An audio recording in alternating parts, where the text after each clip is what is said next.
Our senior correspondent Bianca Zanini joins us from Rosh Hashanah in the north of Israel. And Bianca, the details of this maritime deal are yet to be made public, but many are already hailing this as a major breakthrough. At a politically uncertain time for both countries, we just heard Benjamin Netanyahu's response there. He calls it a historic surrender. Talk us through the reaction in Israel and Lebanon so far.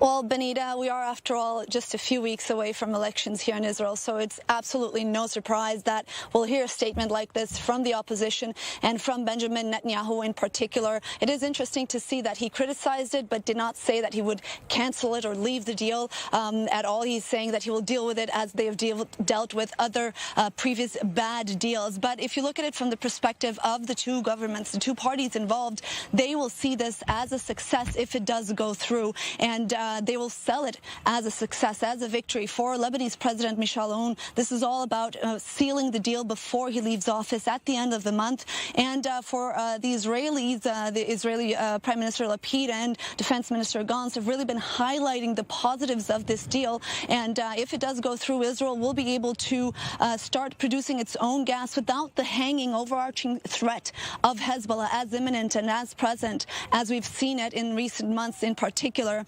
And this is, of course, the fact is that the negotiations have not just been between Israel and Lebanon with the Americans in the middle. Hezbollah has been a very active role as well, and we are going to hear Nasrallah speaking at an event in the south of Lebanon in just a couple of hours, and we'll see what he has to say about this latest step forward. Benita. And very briefly here in Israel, talk us through the procedures needed for this agreement to be approved in Parliament, briefly.